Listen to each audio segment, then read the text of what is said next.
But thank you for that update, and no doubt he will be bringing us more details as that story develops. Let's move on to the coast, where the rift between the county government of Mombasa and Mombasa Cement Company seems to be widening after the company today threatened to move all statues of beautification from Mombasa County to Kilifi County. In the recent past, the county government had allegedly demanded that any charity should be channeled through the government. Tobias Chanji with more.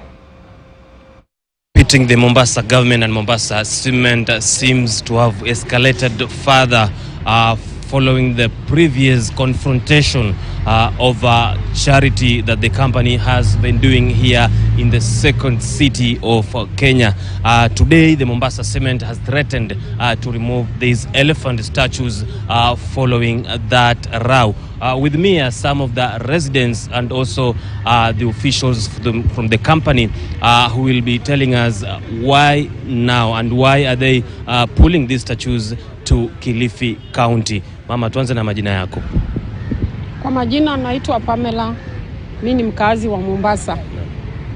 Tumeona urembo wote katika jiji la Mombasa umekuwa unafanywa na Mombasa Cement, na sasa wameamua wanatoka katika kaunti ya Mombasa. Maoni yako?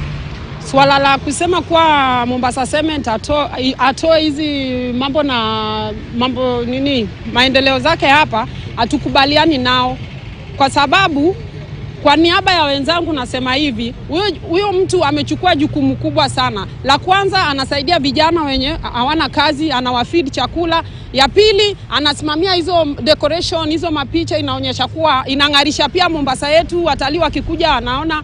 Ya tatu, wamama wenye wako chini, wenye hawawezi wakasupport kipesa kupeleka mtoto labda kucheza, kufurahia, kulipa pesa, na mara nyingi hizo zingine ni government na zingine ni private sector.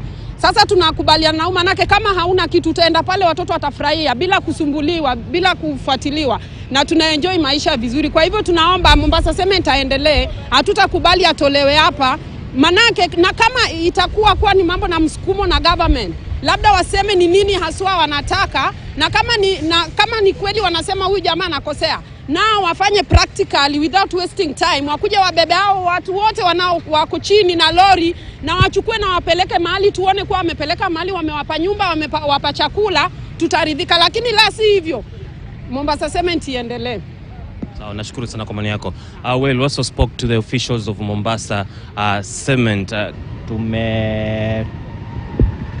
Tunaomba kaunti ya Mombasa tuchukue hawa wanyama kidogo tuwapeleke Kilifi. Vile tumeona maji kidogo imepungua Mombasa, so tumeomba Mheshimiwa Mung'aro kwamba tunaweza kuleta wanyama wetu Kilifi wakunywe maji, na akasema ni vizuri pia, akaturuhusu tunaweza kuleta hao wanyama wetu waje wakunywe maji kwa kaunti ya Kilifi. Ito Samir Balo, ambaye ni elected MCA wa Chuda Ward, na leo niko hapa kwa huzuni.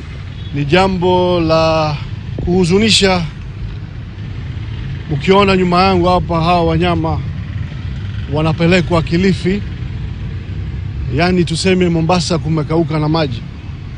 So Mombasa Cement imeomba kaunti ya Kilifi, His Excellency Mung'aro akatupatia ruksa ili hawa wanyama pia wasife na kiu Mombasa.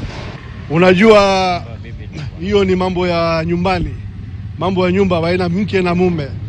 Sasa Waswahili wanasema vita vya mke na mume musingilie, na najua hamna shida, na kama kuna shida itatatuliwa. Remember that most of this beautification that are here in the Mombasa city, a bigger percentage is done by the Mombasa Cement, and they've said that this process of transferring the statues and some of these beautification programs will take 1 month to Kilifi County. From Mombasa, I'm Tobias Chanji. All right, now we're going to take a short break, but on the other side, we shall have Clement Masombo bringing us the very latest on a climate conference that is ongoing. He's going to tell us more about the discussions and, of course, what is at stake if we don't pay attention to climate change. We're going to take that break. We'll be back with more.